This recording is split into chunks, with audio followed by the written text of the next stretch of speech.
নমস্কাৰ প্ৰিয় দৰ্শক, আশা কৰোঁ আপোনালোক আটাই ভালে আছে, কুশলে আছে, নিজৰ নিজৰ লাইফত হেপ্পী আছে, বিন্দাছ আছে। যেনেকৈ ৰ'দ দিয়ে ঠিক তেনেদৰে বৰষুণো আহে। প্ৰিয় দৰ্শক, এই 2026 চনৰ পৰা 2030 চনৰ সময়ছোৱাত এই 5টা বছৰ কেনেকৈ পাৰ হ'ব আপোনাৰ প্ৰেম, স্বাস্থ্য, শিক্ষা, পাৰিবাৰিক জীৱন, সম্পূৰ্ণ জীৱন জানিব পাৰিব। আপোনালোকে নিশ্চয় থাম্বনেইলত দেখা পাইছে, ধনুৰাশি স্পেচিয়েল হ'বৰ কাৰণে গৈ আছে এই ভিডিঅ'টো, মিছ নকৰিব। ভিডিঅ'টোৰ মাজভাগত জনাম আপোনাৰ গোপন তথ্য, কোনখিনি ক্ষেত্ৰত সাৱধান হৈ চলিলে আপুনি জীৱনটোত আহিবলগীয়া সময়বোৰ ভাল ধৰণে পাৰ কৰিব পাৰিব। সৰু সৰু কিছুমান টিপছ দিম, অলপ টিপছ দিম, যাতে আপুনি এখোজ আগবাঢ়িব লগা ঠাইত 10 খোজ আগবাঢ়িব পাৰে। প্ৰিয় দৰ্শক, আহকচোন পলম নকৰি আমি আৰম্ভণি কৰোঁ ভিডিঅ'টো। ধনুৰাশিৰ অধিপতি স্বয়ং গুৰু বৃহস্পতি। প্ৰিয় দৰ্শক, আপোনাৰ যদি ধনুৰাশি, কেৱল এই ভিডিঅ'টো আপোনাৰ বাবে। যদি ধনুৰাশি নহয়, ইতিমধ্যে আমি প্লে'লিষ্টত বনাই থৈ দিছোঁ, তাতে গৈ আপোনাৰ ৰাশি অনুযায়ী চাব পাৰে। নহ'লে ঘৰৰ ফেমিলি সদস্যও চাব পাৰে, সদস্যৰো ৰাশি চাব পাৰে। এইকেইটা বছৰত, 5টা বছৰত আপোনালোকৰ ডাঙৰ পৰিৱৰ্তন আহিব নে জীৱনত সুখ দুখবোৰ আপুনি নাপায়? নিজৰ ৱাইফৰ পৰা ছাপৰ্ট পাব নে সুখ পাব নে ধোকা পাব? সকলো সোমাই আছে এই ভিডিঅ'টোত। প্ৰিয় দৰ্শক, ভক্তি মনেৰে কমেণ্ট বক্সত ওম নমঃ শিৱায় নাম উচ্চাৰণ কৰি দিয়ক। এই 2026 চনটো আধাটা মাৰ পাৰ হ'ল। 2030 চনলৈকে আপোনাৰ বাবে এক গুৰুত্বপূৰ্ণ সময় হ'বলৈ গৈ আছে। ধনুৰাশি মানুহক কেতিয়াও বান্ধি ৰাখিব নোৱাৰে। আপুনি মুকলি আকাশৰ তলত উশাহ নিশাহ ল'বলৈ পচন্দ কৰে। যিসকল ব্যক্তিয়ে বিবাহৰ বাবে অপেক্ষা কৰি আছে, পাৰিবাৰিক শান্তি কাৰণে অপেক্ষা কৰি আছে, তেওঁলোকৰ কাৰণে ভাল খবৰ।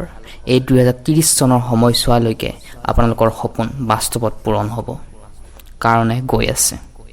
আপোনাৰ মনৰ মাজত থকা দুখ কষ্টবোৰ কোনেও নেদেখে, আপোনাৰ কেৱল হাঁহিটোৱে দেখে। আপোনালোকে সকলোকে সহায় কৰে, উদ্ধাৰ কৰে, কিন্তু নিজৰ প্ৰয়োজনৰ সময়ত আপুনি নিজকে অকলশৰীয়া অনুভৱ কৰে। অন্য মানুহে আপোনাক ভাবে আপুনি শক্তিশালী আৰু বহুত জীৱনত সুখী, কিন্তু ৰাতি শোৱাৰ সময়ত আপুনি কেৱল নিজকেহে নিজে জানে যে আপুনি কিমান দুখী আত্মা। ইমানখিনি দুখ কষ্ট বুকৰ মাজত সামৰি ধৰি ৰাখিছে, কিন্তু পিছদিনা ৰাতিপুৱা শুই উঠিয়ে আপুনি নতুন আশা লৈ, নতুন সপোন লৈ দিনটো ধুনীয়া কৰিবলৈ চেষ্টা কৰে। আপুনি সূৰ্যৰ দৰে জিলিকি উঠে, এয়াই সত্য। প্ৰিয় দৰ্শক, ভক্তি মনেৰে কমেণ্ট বক্সত লিখি দিয়ক আপুনি যাক ভাল পায়। প্ৰিয় দৰ্শক, এইখিনিতে জনাওঁ যে আপুনি দেৱগুৰু বৃহস্পতিৰ সহায় লাভ কৰিবলৈ, জীৱনত দুখ কষ্টবোৰ আঁতৰি যাবলৈ, সহায় পাবলৈ এইকেইটা টিপছ নিশ্চয় জানি লওক। হালধীয়া ৰং ধনুৰাশিৰ বাবে অত্যন্ত প্ৰিয় হয়। প্ৰতি বৃহস্পতিবাৰে গা ধোৱা পানীত হালধি মিহলাই আপুনি স্নান কৰক। ইয়ে আপোনাক আপোনাৰ শৰীৰৰ চৌপাশে থকা নেতিবাচক শক্তি দূৰ কৰি পজিটিভ হৈ আপুনি জীৱনটোত আগবাঢ়ি যাবলৈ, দিনবোৰ ভাল কৰিবলৈ উৎসাহ প্ৰেৰণা পাব।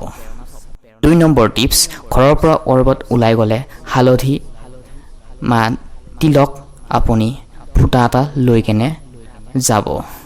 পাৰিলে বৃহস্পতিবাৰ দিনটোত গৰুক আটা বা ৰুটি বনাই খুৱাব পাৰিলে আপোনাৰ মংগল হ'ব। নহ'লে আটা বা ৰুটি নিদিলেও গুড় বা বুটমাহ পাৰিলে দিব, আপোনাৰ কাৰণে যথেষ্ট শক্তিশালী দিন হৈ উঠিব।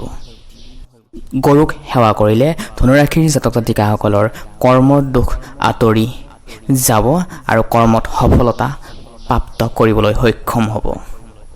লাষ্ট টিপছ হৈছে, যিহেতু ধনুৰাশিৰ দেৱগুৰু বৃহস্পতি, সেয়েহে জীৱনত চলিবলৈ গুৰুৰ আৰু মা দেউতাক কেতিয়াও অৱহেলা নকৰিব আৰু গুৰুক কেতিয়াও মিছা কথা নক'ব। তেনেহ'লে আপোনাৰ জীৱনটো এটা সৎ পথত উলিয়াই যাব। 2027 চনত আপোনালোকৰ ধনৰ ক্ষেত্ৰত যথেষ্ট শুভ হ'ব, বেংক বেলেঞ্চ ভাল থাকিব। 2 জুলাই 2027 চনত পাছত আপোনালোকৰ ভাগ্য উজ্বলি উঠিব। কিহৰ কাৰণে জানেনে?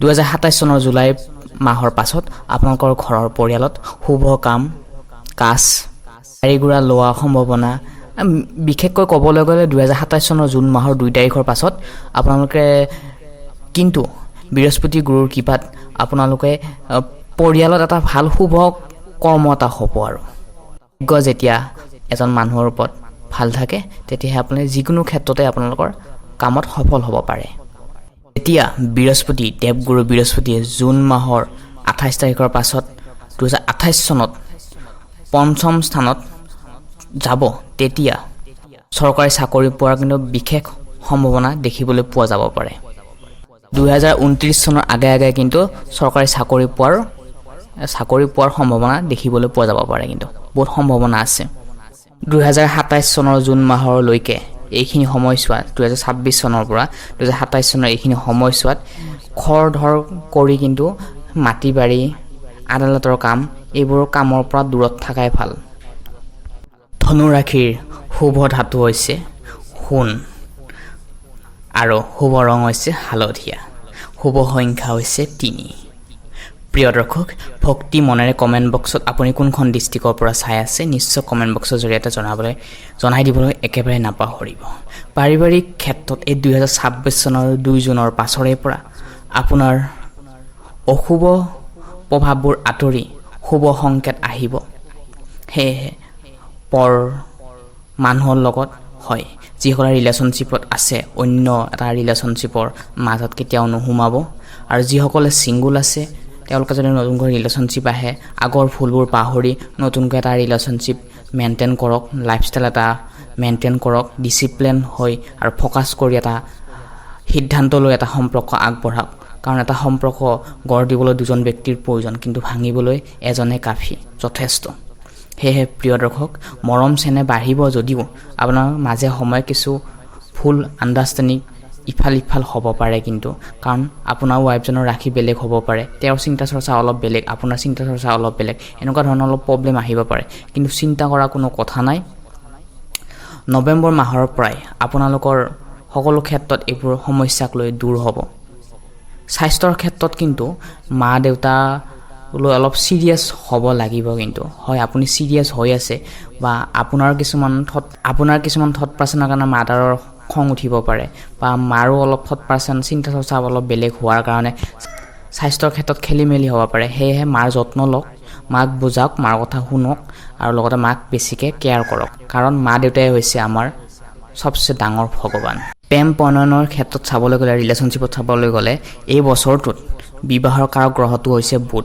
হয় এই বছৰটোত যিসকল ল'ৰা ছোৱালীয়ে বিবাহৰ যোগ্য হৈছে তেওঁলোকৰ কাৰণে 1 শাওনত আহিব অশুভ কিন্তু 1 আহিনৰ পৰা পুনৰ অতি শুভ সময় আহিব ধনু ৰাশিৰ জাতক জাতিকাৰ যুৱক যুৱতীৰ মাজত আহিব বিশাল পৰিৱৰ্তন লাভ ৰিলেশ্যনশ্বিপত প্ৰিয় দৰ্শক 2029 চনৰ পৰা 2030 চনৰ সময়ছোৱাত আপোনালোকে সফলতা হ'ব পাৰিব কিন্তু গোল ষ্ট্ৰেটেজি ল'লে নহ'ব আপুনি ফোকাসো কৰিব লাগিব আৰু হাৰ্ড ৱৰ্ক কষ্ট কৰিলে নহ'ব স্মাৰ্ট ৱৰ্ক কৰিব লাগিব তেনেহ'লে আপুনি এটা সপোন বাস্তৱত পূৰণ কৰিব পাৰিব লাভ ৰিলেশ্যনশ্বিপত শনি পঞ্চম ঘৰত অহাৰ লগে লগে 2027 চনত কিছুমান আগতীয়া হৈ থকা সমস্যা সমাপ্ত হ'ব যদিও কিন্তু 2027 চনত লাভ ৰিলেশ্যনশ্বিপত অলপ ধ্যান দিব লাগিব এতিয়ালৈ যিসকলে ৰিলেশ্যনশ্বিপত আছে সৰু সুৰা কথাক লৈ অলপ খেলিমেলি আহিব পাৰে তৰ্ক বিতৰ্ক হ'ব পাৰে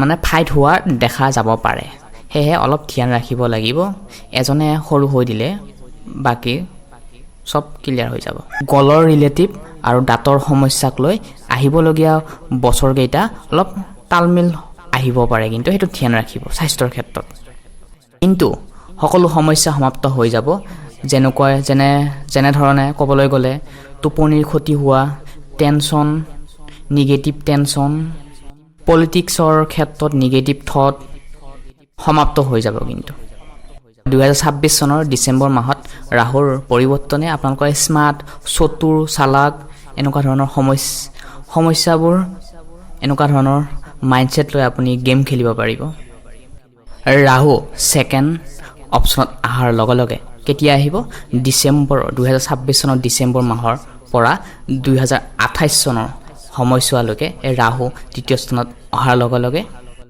প্ৰিয় দৰ্শক যিকোনো কথা কোৱাত অলপ খৰধৰ নকৰিব, যাৰ ফলত আপোনালোকে পাছত অলপ নিজকে গিল্টি ফিল কৰিবও পাৰে। প্ৰিয় দৰ্শক যদি আপোনাৰ ৰাজনীতিকৰ ক্ষেত্ৰত আছে, পলিটিক্সৰ ক্ষেত্ৰত আছে তাতে আপোনালোকে সফলতা পাব, কিন্তু শুভ ফল পাব। এইখিনি সময়ছোৱাত নিজৰ ৱাইফক অলপ ধ্যান দিব লাগিব, নিজৰ পৰিয়ালটোকো অলপ যত্ন ল'ব লাগিব, ধ্যান দিব লাগিব। প্ৰিয় দৰ্শক ইমান সময় ভিডিঅ'টো চোৱাৰ বাবে ধন্যবাদ জনাইছোঁ। আপোনাৰ আহিবলগীয়া 5 বছৰটো আপোনাৰ লগতে আপোনাৰ পৰিয়ালটোৰ মংগল হওক তাৰে কামনা কৰিছোঁ। গ'ল ষ্ট্ৰেটেজি লৈ ফ'কাছ এটা জেগাত ৰাখি কৰ্ম কৰি যাওক, নিশ্চয় আপোনাৰ ভাগ্য হাতৰ মুঠিত থাকিব। প্ৰিয় দৰ্শক তেনেহ'লে আজি এই গুৰুত্বপূৰ্ণ ভিডিঅ'টোৰ পৰা আমি বিদায় লৈছোঁ। ধন্যবাদ।